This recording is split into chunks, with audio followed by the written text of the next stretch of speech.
All right, let's change topics a little bit. Julie, you are a U.S. Soccer Hall of Famer. We just got the latest class announced, and it's going to be a very small class. The only inductee will be Carlos Bocanegra. He's the only one that got to the necessary 2/3 vote. But we see some huge names on this list, Julian, especially when you talk about the women's game. Hope Solo, Kate Markgraf, Shannon Box. I want to focus specifically on Hope Solo.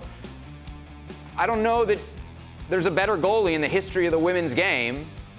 What's your reaction to seeing her fail to make the National Soccer Hall of Fame? Yeah, arguably the top goalkeeper in the women's game, right?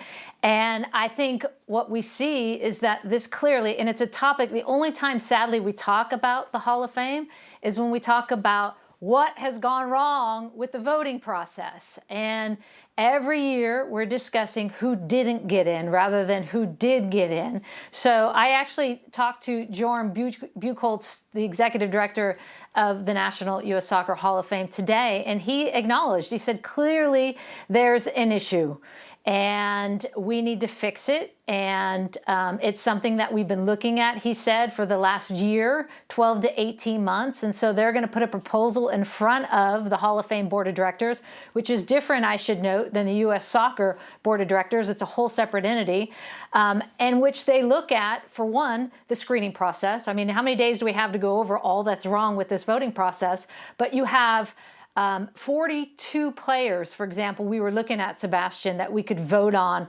this ballot. I think that's way too many. When you look at other Hall of Fames in other sports, there's a very rigorous screening process that happens. I'll take the NFL, for example. They go from a list of 100 players that meet a certain eligibility requirement down to 25. Further screening weans that down to 15. Further screening down to 10. And then they have their final screening. They have only 5 players that the voters are actually voting on. The other problem is we all have 10 votes. And so with 42 players, 10 votes, it's all over the map. We know that 66 threshold has been brought down from 75%. So I actually think it's not a threshold issue. I think it's they need to tighten up the whole voting system. When you have an Abby Wambach, who is the top international goal scorer at the time of her being inducted into the Hall of Fame, she was at 80%. That was her vote total.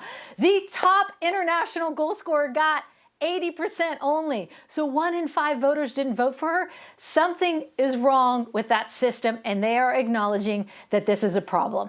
I have to wonder, Julie, if the voters really know the women's game, because with all due respect to a guy like Carlos Bocanegra, he was never world class at any point in his career. Kate Markgraf and Shannon Box were world champions multiple times. Simple question. Does U.S. soccer need a women's soccer Hall of Fame? Well, interestingly enough, Sebastian, 7 of the last 10 inductees have been women. So I would argue they don't need a women's-specific Hall of Fame, but they do need more diversity in their voting pool for sure. I did a straw poll today.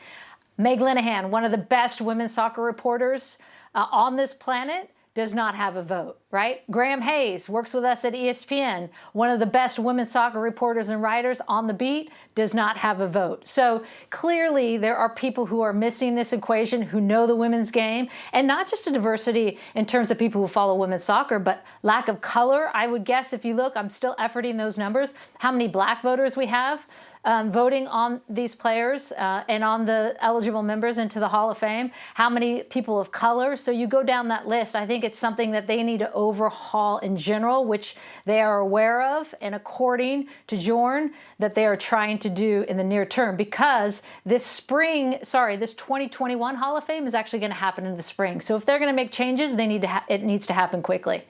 Well, thank you very much for watching ESPN on YouTube. For more sports highlights and analysis, be sure to download the ESPN app. And for live streaming, premium content, and let's not forget as well, ESPN FC 7 days a week. Subscribe to ESPN+.